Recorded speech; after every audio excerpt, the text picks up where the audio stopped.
intitulada Justiça Itinerante, em que abnegados juízes e servidores iam por esse Brasil afora, levando a justiça a todos os rincões do país, eu pensava, seria mais útil se nesse caminhão estivessem funcionários e procuradores do INSS e da União, porque tenho certeza que se eles apreciassem as causas antes delas chegarem ao judiciário, com certeza, pelo menos 50% dos problemas já estaria resolvido na sua fonte.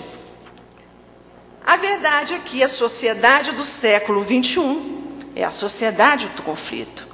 E nessa sociedade beligerante, o elo que nos une não é mais o da fraternidade e do amor. Antes, o elo que nos une é o da desconfiança e o da ameaça. Hoje em dia, curiosamente, o culpado, o bandido, o que nos mete medo, não é mais somente o estranho. Aliás, o que nos mete medo, muitas vezes, ele está bem próximo, é um rosto familiar. Então, a sociedade já nos induz a pensar que há sempre um risco perto de nós. Crianças, desconfiem dos seus pais, porque eles podem cometer abusos. Patrões, olhem bem os seus empregados, olhem bem os seus patrões, porque eles, obviamente, vão querer explorá-los.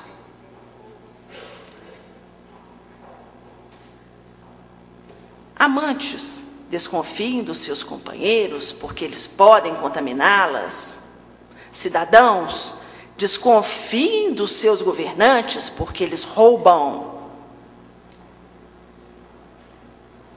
O fato é que, nessa sociedade de conflito, nós, os juízes, fomos alçados à condição de super-heróis. No entanto, corremos o risco de sermos, daqui a pouco, identificados não com o super-herói, não com Batman, com o super-homem, mas com o ilusionista do filme, o mágico, que vende a falsa imagem de que podemos resolver com as nossas canetas, que são quase varinhas de cordão, todos os problemas e dilemas da humanidade.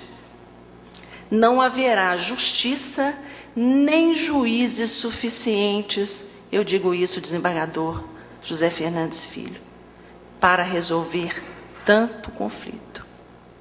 O que transforma a questão de segurança jurídica em quase uma questão de segurança nacional. Há muita polêmica em torno da imagem que representa a justiça. Uma senhora de olhos vendados que segura numa das mãos a espada e na outra a balança. Muito já se escreveu sobre o sentido dessa venda nos olhos da justiça. Se ela teria uma conotação positiva de imparcialidade, ou se, por outro lado, teria um sentido negativo daquela justiça que não vê nada do que acontece à sua volta. Os gregos, por exemplo, representavam a deusa Têmis, isso até é muito bem tratado nesse livro, eu vou aproveitar para fazer uma propaganda, doutora Mônica, Imagens da Justiça, da doutora Mônica Sete Lopes e do Bruno Amaro Lacerda. Os gregos representavam a justiça sem venda e com um olhar austero. Ela falava com os homens por meio dos oráculos, porque a deusa Têmis é filha de Gaia. Gaia é a deusa da terra. Gaia passou para Têmis o famoso oráculo de Delfos. Então, a relação da justiça com os homens sempre foi uma relação oracular, uma relação de proximidade. Era a própria boca da terra falando.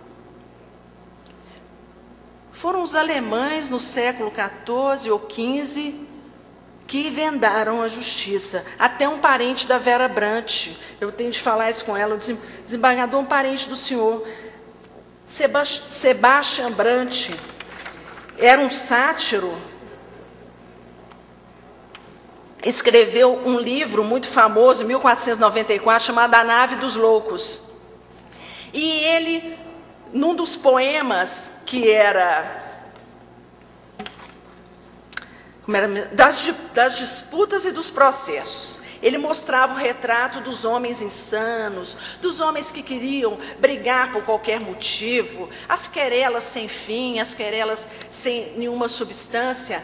E ele, então, para ilustrar esse poema, ele põe, eu até tirei cópia aqui, não sei se vai dar para os senhores verem, mas essa imagem, que é a primeira imagem em que a justiça aparece vendada.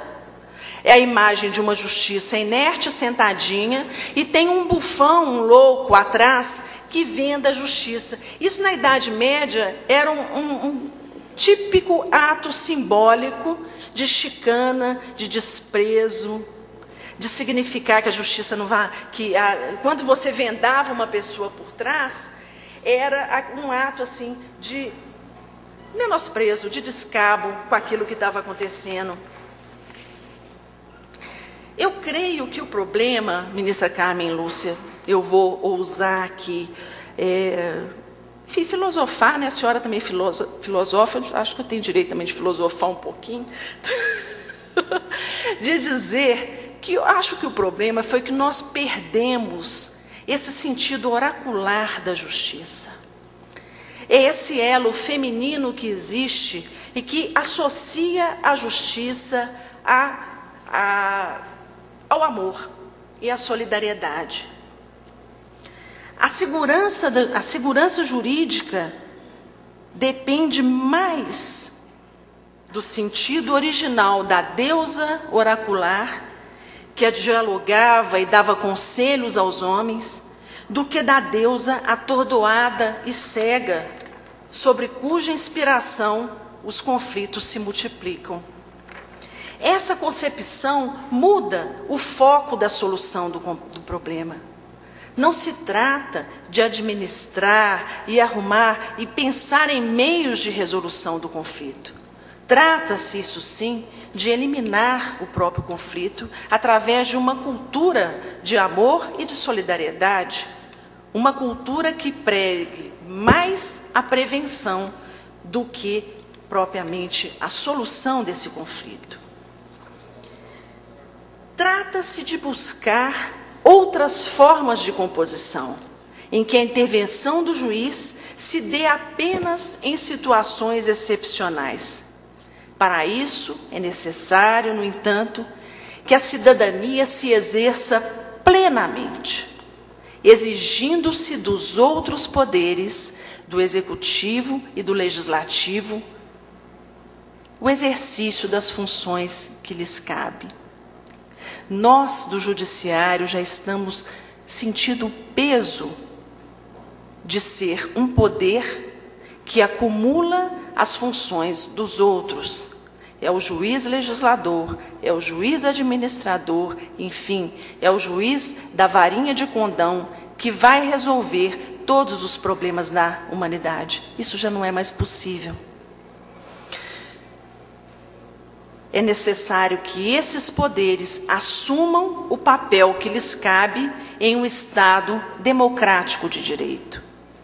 O exercício das funções por esses poderes, que inicialmente lhe cabiam, mas que apenas por um desvirtuamento de foco, hoje são exercidas cumulativamente pelo Poder Judiciário.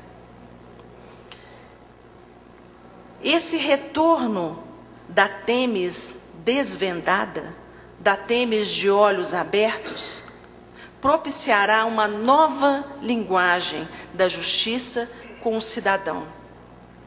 E é essa, se me permitem, a única forma que eu vejo de nós conseguirmos passar para gerações futuras a ideia dessa construção, dessa nova forma de cidadania, que é a forma de convivência pacífica com os nossos irmãos, exigindo do Estado que ele, obviamente, como poder executivo, como poder legislativo e também como poder judiciário, cumpra exatamente o seu papel.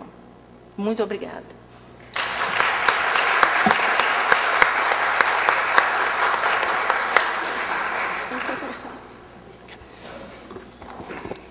Nós vamos, logo em seguida, ouvir a doutora e juíza Mônica Sete Lopes, a quem eu passo a palavra. Lembrando que, ao término da palestra da doutora Mônica, talvez devido ao adiantado da hora, as perguntas que vierem a ser formuladas serão encaminhadas às palestrantes com o compromisso de serem respondidas através da escola judicial.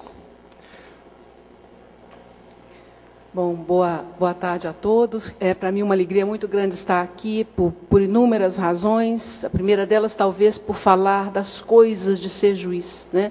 A ministra Carmen falou disso com tanto encanto, a desembargadora Mônica também, então essa é uma grande alegria para mim. Eu gostaria de cumprimentar o desembargador Armando Freire, a desembargadora Mônica Cifuentes, que é minha amiga, isso é um pouco até de nepotismo, nós duas aqui nessa mesma mesa, porque é uma amizade do fundo da alma, né?